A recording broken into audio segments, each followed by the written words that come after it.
The night was calm, but not silent. The sound of insects filled the air, and the wind moved slowly through the tall grass. The moon was high in the sky, spreading a silver light across the garden.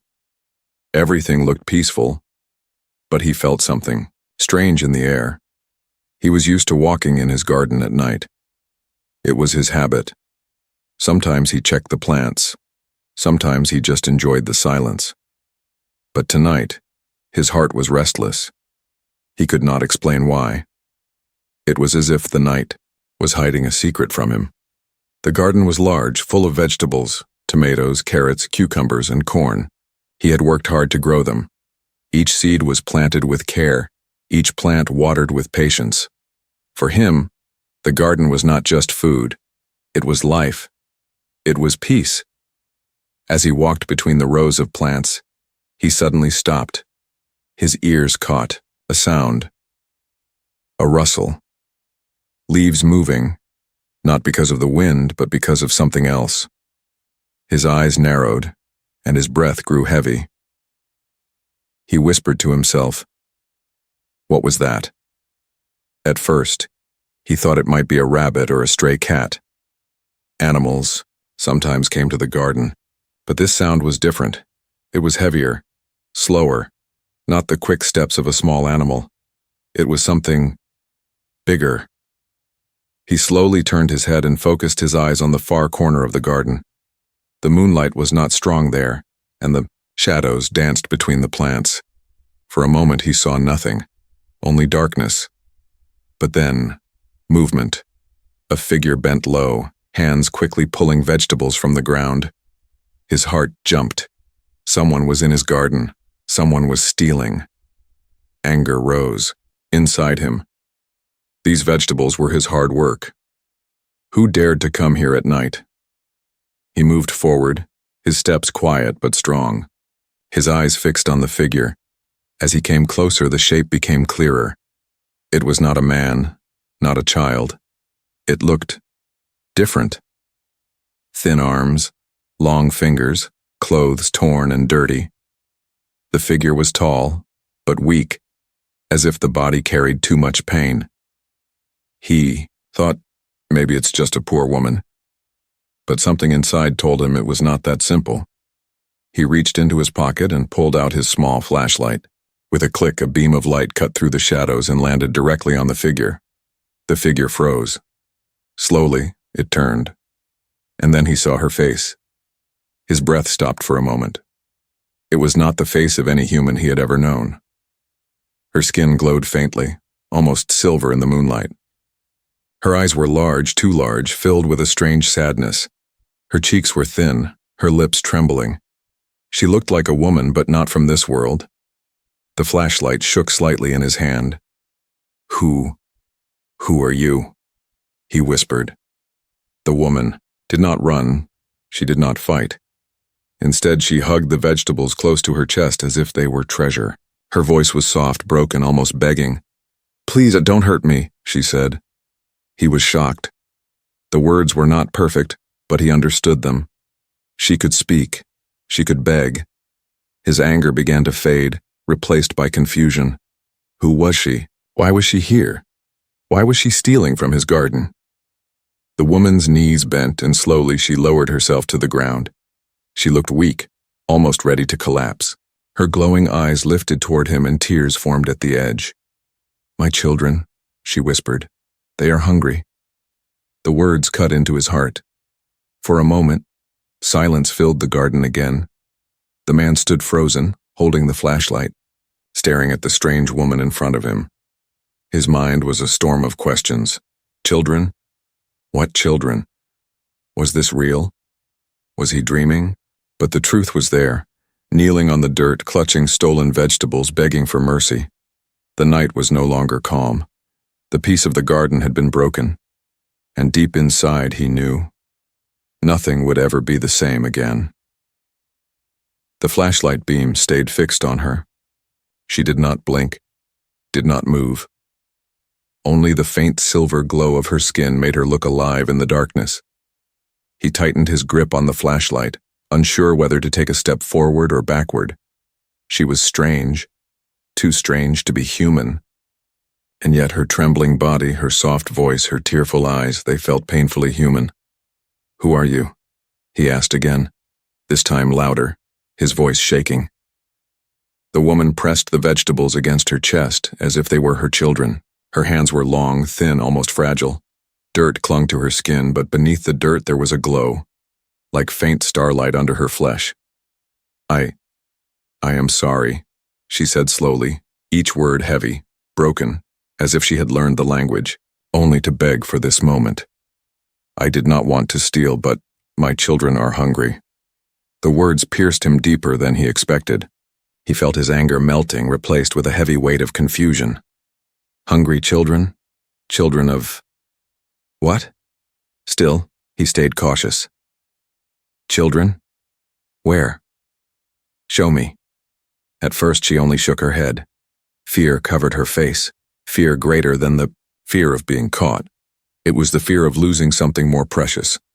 Her lips parted, her breath trembling. "They are hiding," she whispered. "They are afraid of you." Her voice carried sadness, but also truth.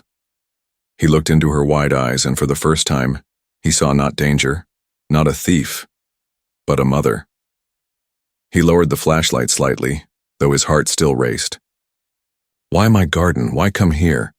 She closed her eyes for a moment as if remembering something painful. When she opened them again, they glistened with tears. "Food. We cannot find food. Humans chase us away. You did not see us before. Tonight. I tried." Her shoulders shook. She looked small now, smaller than he had first thought. A silence stretched between them. The night air was cold, but he felt a strange heat in his chest. Should he trust her? Should he believe this story? Was she even real? Or was his mind playing tricks? He thought about calling someone, maybe the police, maybe anyone who could explain this. But something inside stopped him. The fear in her eyes was not the fear of being punished, it was the fear of losing her children. His voice softened. "If you are telling the truth, show me your children." For a long moment, she did not move. The wind rustled the corn leaves and the world seemed to wait. Then, slowly, carefully, she rose to her feet. Her movements were weak, but graceful, like the last energy of someone who had carried too much burden. She looked at him, studying his face, searching for even a drop of kindness. Finally, she gave a small nod. "Follow me," she whispered. He hesitated, but his curiosity pulled him forward. He turned off the flashlight, leaving only the moon to guide them.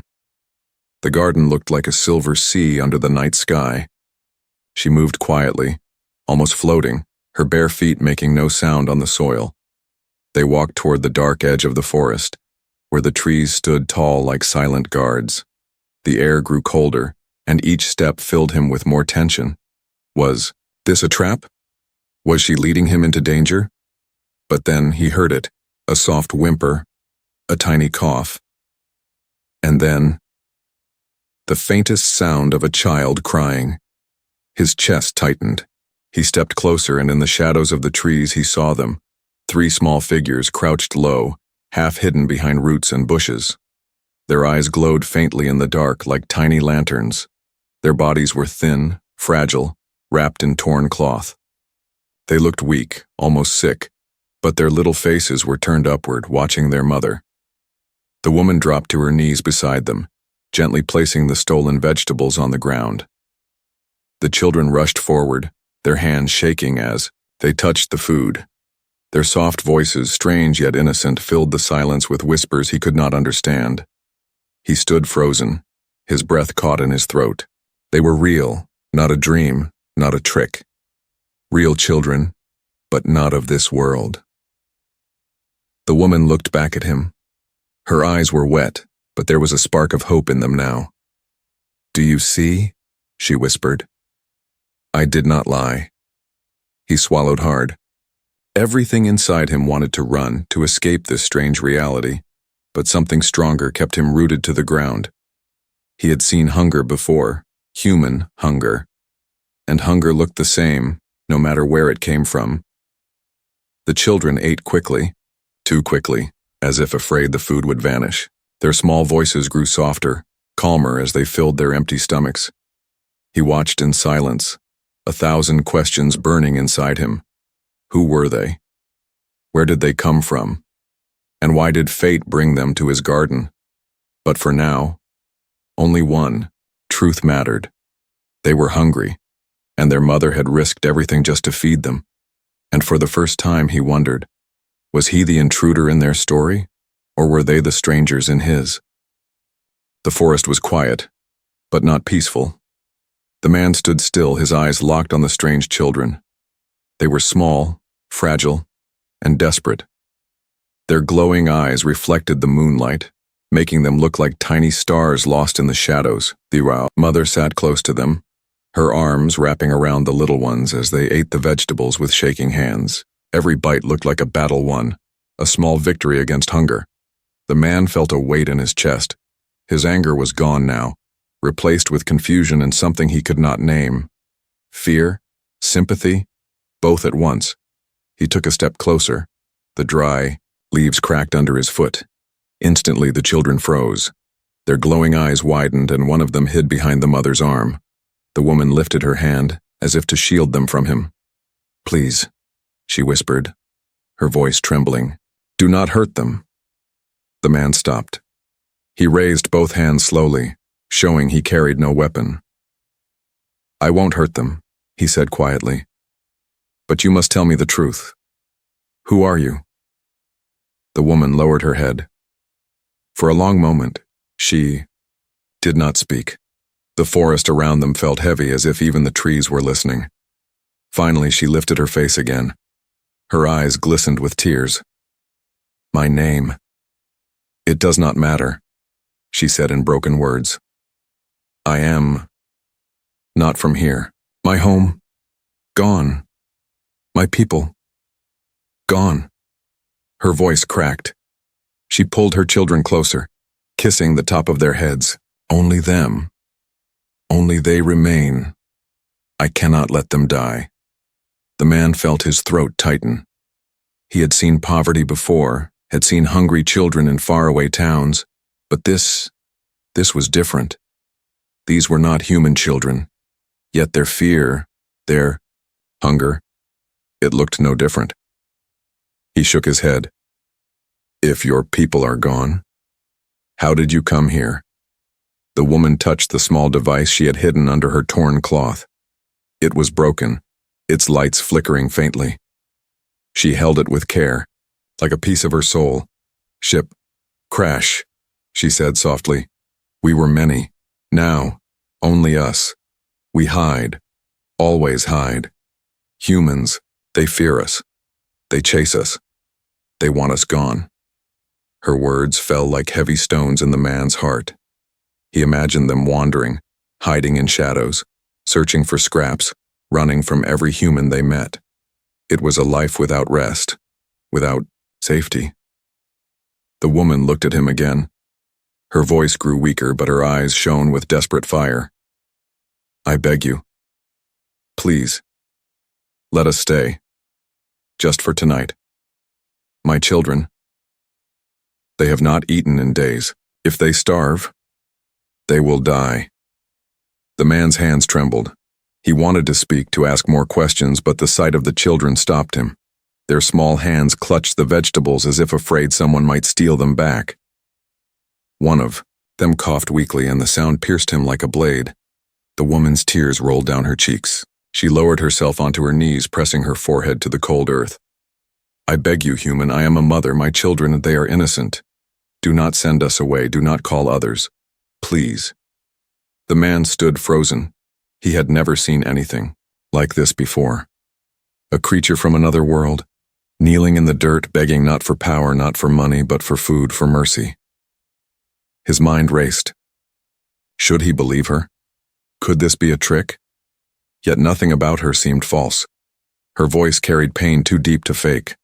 Her trembling hands spoke of real fear. He took a slow breath. "If what you say is true, then you are in danger. If anyone else finds you, they won't show mercy. They will take you away." The woman nodded quickly, her tears shining. "Yes, that is why I beg. Only you saw us. You decide. You can save or destroy." Her words echoed in his head. Save or destroy. His choice alone would decide their fate. The children finished eating, their small eyes heavy with sleep. One of them leaned against his mother, too tired to hold on. She wrapped her arms around them, rocking gently, whispering in a language he could not understand. But the tone was clear. It was the song of comfort, of love, of survival. The man looked at the scene, his heart heavy. For a long time, he said nothing. Finally, he spoke. "I won't call anyone. Not tonight. But I need to understand. Why my garden? Why now?" The woman lifted her face again. Her lips trembled, but she forced the words out. "Because you're different, I watched. Others would hurt us. You care. You work hard in your garden. I hoped you might give a chance." Her faith in him stunned him. She had risked everything on a hope on a stranger she barely knew, and now here she was on her knees pleading for her children's lives. The man's chest tightened again. He realized this was no longer just a question of stolen vegetables. This was a test of his humanity. Would he turn away, or would he help? The night waited for his answer. The children had fallen quiet, their small bodies leaning against their mother for warmth. Their breathing was slow and uneven, the sound of exhaustion after days without food. The man watched them, a strange ache filling his chest. They looked harmless, fragile even, and yet his mind refused to rest. Doubt whispered in the dark. What if this is a trick? What if she hides something dangerous? He had heard stories before, rumors of creatures, whispers of strange sightings. Some people said aliens were spies waiting for the right moment to strike. Others claimed they were monsters in disguise. And now, here he was, standing in the forest with one kneeling before him. His instincts pulled in two directions. One told him to run, to call someone, to save himself. The other told him to stay, to look closer, to understand. The woman must have felt the storm in his heart, because she raised her head slowly. Her glowing eyes caught the moonlight, and she spoke, softly. "You do not trust me." Her words were not a question. They were the truth. He hesitated, then nodded slightly. "I don't know what to believe." She looked down at her children, brushing their thin hair gently with her fingers. "I cannot blame you. Humans fear what they do not know. I have lived in that fear for many nights." Her voice trembled, but there was no anger in it, only sadness. That sadness pulled at him, but still he kept his guard. "Tell me everything," he demanded. "If you want me to trust you, I need to know who you really are." The woman closed her eyes as if gathering the strength to open old wounds. She held the broken device in her hand, its faint sparks flickering in the dark. "My family was on a journey," she began, her voice soft but steady. "Our home, gone, destroyed. We searched for a new place, a safe place. But when we came here, our ship broke in the sky. Fire, smoke, screams, and then silence. So many were lost." Her eyes grew wet again and she pressed her lips together before speaking more. "We crashed far from here. At first we hid together. We hoped to repair what was broken. But one by one, they disappeared. Some taken, some sick, some never returned. Now, only we remain." The man listened, every word painting a picture of sorrow in his mind. He wanted to believe her, but doubt still pressed against his chest. "Why should I trust your story?" he asked, his voice low. "How do I know you're not lying?" Her eyes met his, burning with quiet fire. "If I wished to harm you, I would not kneel before you. I would not beg in the dirt. My children would not starve. I have nothing left but truth." Her words hung heavy in the air. The forest was silent, except for the faint crackle of her broken device. Still, suspicion gnawed at him. He took a step back, glancing at the shadows between the trees. "Maybe others are watching. Maybe you are not alone." The woman shook her head quickly, fear flashing in her eyes. "No, No others, only us. If there were more, I would not be here begging. I would have help. Her voice cracked at the last word. She looked at her children again, her hand trembling as she touched their faces. I only have them. Nothing else. The man's chest grew tight again. She looked too real, too broken to be acting. Yet the strangeness of her glowing skin, the alien shape of her face, it kept him uneasy. Curiosity began to rise inside him. He wanted answers, not just words. Show me, he said suddenly. The woman blinked. Show you what? Everything. Where you hide, what you carry. If you want me to believe you, don't hide anything. She froze, her breath sharp. For a moment, fear filled her glowing eyes. Then slowly she nodded. Come, she whispered. She stood weakly, her children clinging to her torn clothes. She led him deeper into the trees, moving carefully as if afraid each step might break her. The man followed, his heart racing with both fear and curiosity. After a short walk, they reached a hollow beneath the roots of a massive fallen tree. It was small, dark, and hidden by thick leaves. Inside lay scraps of metal, wires, and broken parts, remnants of something far greater. The man's eyes widened. This was no human junk. The pieces shone faintly, with colors he had never seen. Before, shapes too strange for earthly tools. It was the wreckage of a ship, just as she had said. This is all that remains, the woman whispered. I tried to fix it, I failed. Without it, we cannot go home. We cannot leave. She sank to her knees again, her children huddling close. Her voice dropped to a fragile whisper. Do you believe me now? The man stared at the strange pieces, his doubts breaking like glass. The truth stood before him, undeniable. They were stranded. They were helpless. And yet, deep inside, suspicion lingered. If others discovered this, would they see helpless children? Or would they see invaders?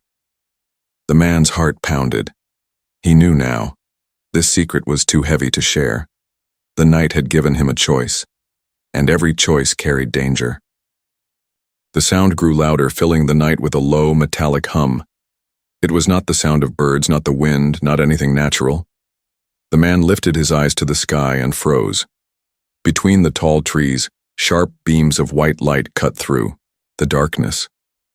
They moved slowly, searching, sweeping across the ground like hunting dogs. The air vibrated with the weight of unseen engines. The woman clutched her children tightly, her silver skin glowing faintly as she whispered in panic. No! They found us, they followed. The man's chest tightened. Who's out there? Her eyes filled with terror. Humans. Your machines. They hunt us. They want to take us. If they see us, my children. We are finished. The children whimpered, their glowing eyes darting in fear.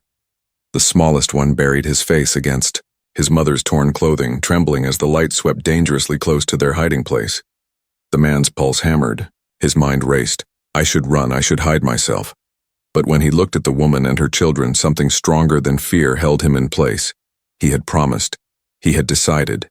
And now, that decision demanded courage. He crouched low, his voice urgent but quiet. Follow me. Quickly. Stay close. The woman's eyes widened. You will help us?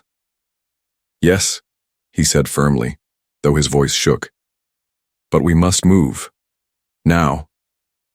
He led them through the trees, weaving between roots and branches as the beams of light searched the forest. Each step was a gamble. Every sound threatened to give them away. The children tried to stay silent, but their small gasps betrayed their fear. Behind them, the hum grew louder. The machines were closing in. At last, they reached the edge of the garden. The man's house stood in the distance, dark and silent, against the night sky. To him, it had always been a place of peace. Tonight, it looked like a fragile shield between safety and capture. Inside, he whispered. Quickly, the woman hesitated, her eyes darting. Your home. It is not safe for us. It's safer than here, he said sharply. Trust me. She nodded and hurried after him, carrying the weakest child in her arms while the other two clung to her side. They moved across the garden, their shadows stretching long under the pale moon. The man's heart thundered. He could almost feel the lights crawling closer, almost hear the whirring of the machines above. He pushed the door open and guided them inside.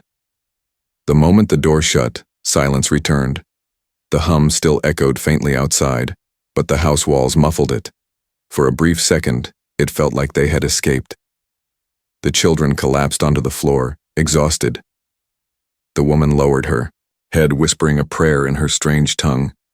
The man pressed his back against the door, his breath heavy. He looked at her. "You said they hunt you. Why?" Her eyes met his, glowing with pain. "Because we are different.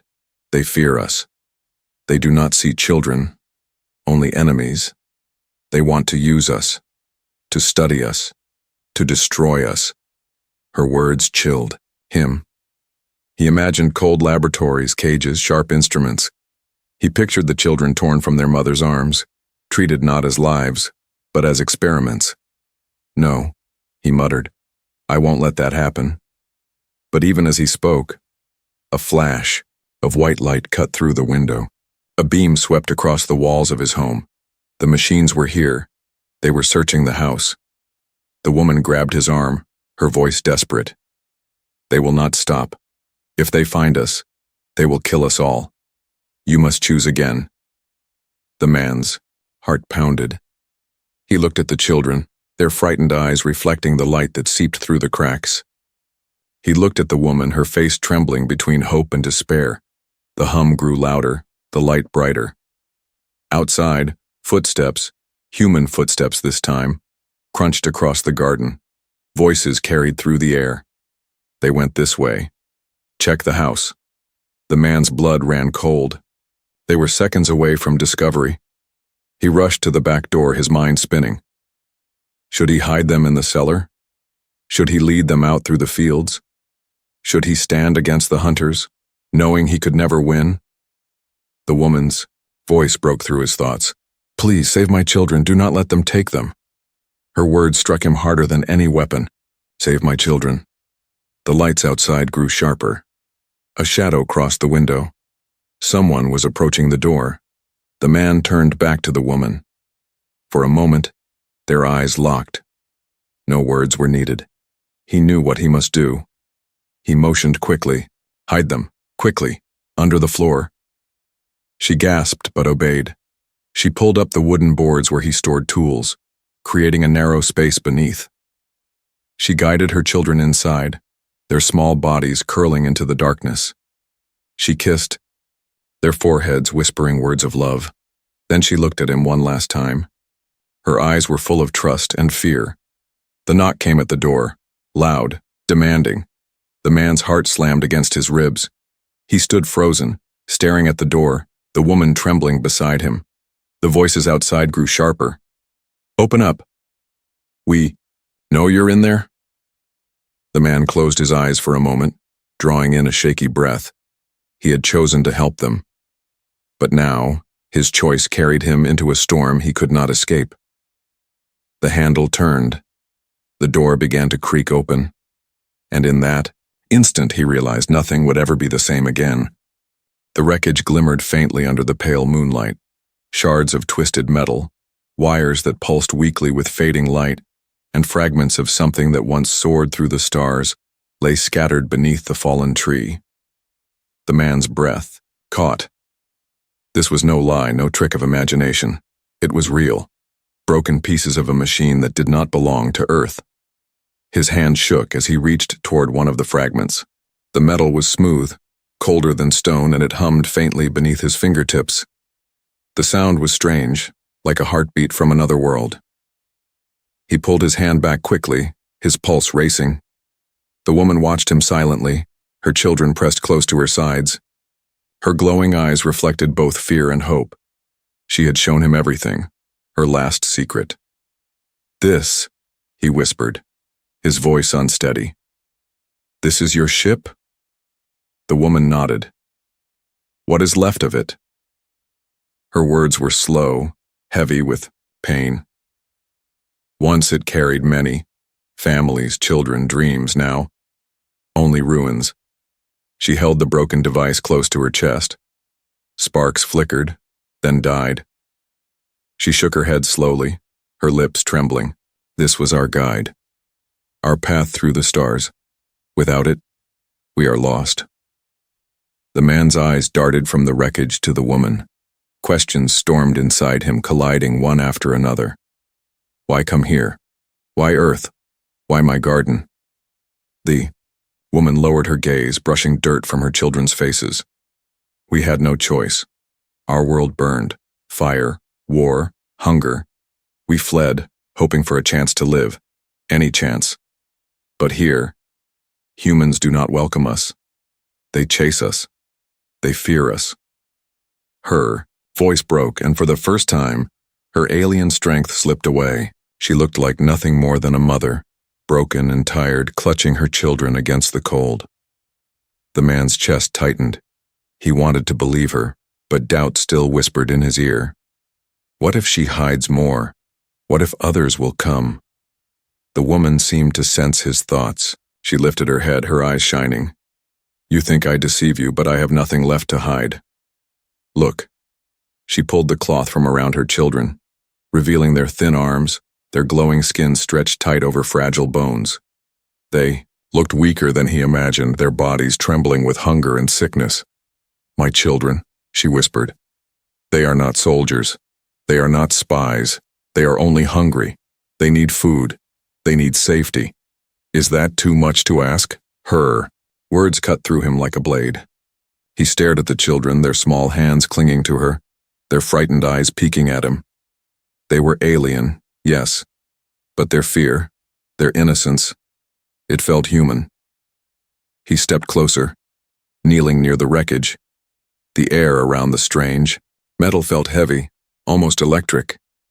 He imagined the ship whole, soaring across the stars, carrying families from one dying world to another. Now it was nothing but ash and memory. The woman placed the broken device in front of him. Its faint glow flickered once more. This was our hope. With it we could travel, escape. But now, only you can decide. Do we live in shadows, starving, or do we die here forgotten? Her voice was calm now, but her eyes told another story. They begged. They pleaded without words. The man swallowed hard. He looked at the children again. Their eyes no longer glowed brightly. The light dimmed, like fading stars. He remembered his own past, days when he had been hungry, nights when he had felt powerless. He remembered watching his mother work just to feed him, her eyes carrying the same desperation he saw now in the alien woman.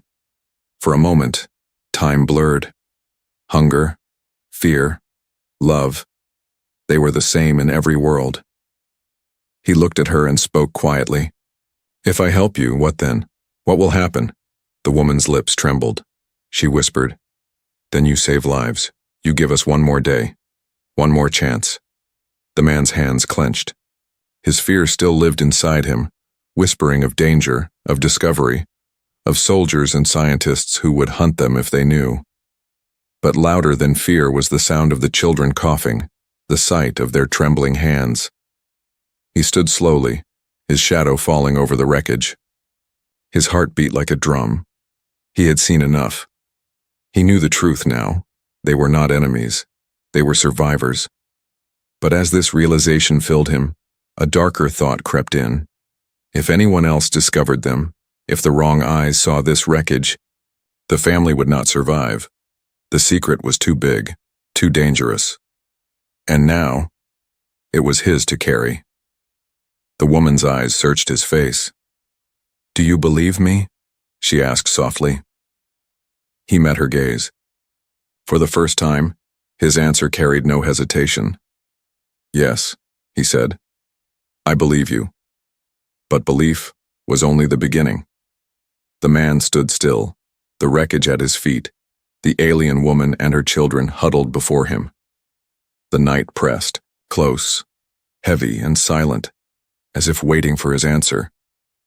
His chest rose and fell, his thoughts crashing like waves. He believed her now.